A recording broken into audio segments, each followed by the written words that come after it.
কুরবানির আগে পশুটার চোখ দিয়া পানিগুলো গড়ায় গড়ায় পড়তে থাকে। ও কি বলে জানেন ইমাম থানভী, আজকে তাফসিরে আমি দেখলাম ইমাম থানভী বলে গড়ায় গড়ায় পানি ছেড়ে দিয়া বলে, মালিক আমার মতো সৌভাগ্যবান আর কে আছে?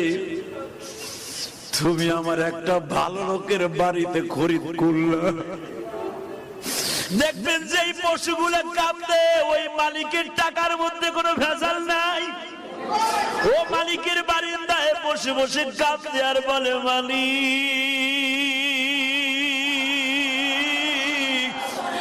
আমার ভাষা দুনিয়ার কেউ বুঝে না, তুমি বুঝাও। দেখবা কোরবানির একদিন আগে ওর মুখে কোনো খাবার দেয় না, যত দামি দামি খাবার দাও না কিন্তু খায় না, খোল ভুসি দাও খায় না, তাজা ঘাস দাও খায় না। এই